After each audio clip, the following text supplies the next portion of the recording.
Chennai முகப்பேரில் parking பிரச்சனையில் நீதிபதியின் மகன் மற்றும் மனைவி நடிகர் தர்ஷனுடன் வாக்குவாதத்தில் ஈடுபட்ட காட்சிகள் வெளியாகியுள்ளது. இது பற்றிய கூடுதல் தகவல்களை செய்தியாளர் தாமோதரன் வழங்கிட கேட்கலாம். தாமோதரன் வணக்கம். தர்ஷனிற்கும் எதிர்த்தரப்பினருக்கும் என்ன பிரச்சனை, விவரிங்க. கண்டிப்பாக பிரபல ரியாலிட்டி ஷோவான பிக் பாஸ் மூலம் பிரபலமானவர் தர்ஷன். இவர் 3க்கும் மேற்பட்ட திரைப்படங்களில் நடித்து வருகிறார். இவர் சென்னை முகப்பேறு கிழக்கு பகுதியில் வசித்து வருகிறார். அந்த பகுதியில் அவர் வீட்டின் அருகே டீ கடை ஒன்று இயங்கி வருகிறது. அந்த டீ கடை அருகில் வழக்கமாக அந்த டீ கடை அருகிலும் வாகனத்தை நிறுத்துவார்.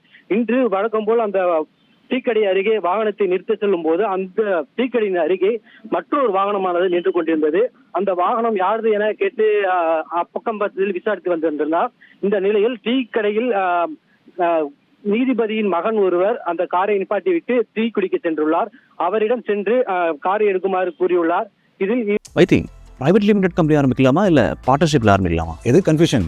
ஒரு எக்ஸ்பர்ட் கிட்ட பேசிரோம். எப்படி பாஸ் வாலா பி தி பாஸ். இருவருக்கும் இடையே தகராறானது ஏற்பட்டது.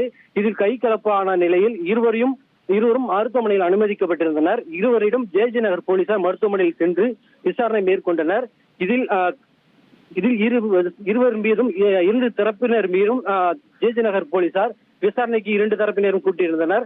2 தரப்பினரும் காவல் நிலையம் வந்திருந்தனர். அப்போது 2 தரப்பினரும் விசாரித்து பிறகு அவர்கள் மீது தர்ஷன் மற்றும் அவரது சகோதரரான லோகேஷ் மீது பெண் கொடுமை சட்டம் மற்றும் உட்பட 3 வழக்குகள் பதியப்பட்டு, மேலும் அந்த நீதிபதியின் மகனான அதிச்சுடி மற்றும் லாவண்யா மகேஸ்வரி 3 பேர் மீதும் 2 பிரிவின் கீழ் வழக்கு பதிவு செய்து தற்போது விசாரணை மேற்கொண்டு வருகிறார்கள். மேலும் இவர்களை இன்றைக்குள் நீதிமன்றத்தில் ஆஜர்படுத்த உறுதியாகி உள்ளதாக தகவல் வெளியாகியுள்ளது. உங்களுடைய தகவல்களுக்கு நன்றி தாமோதரன்.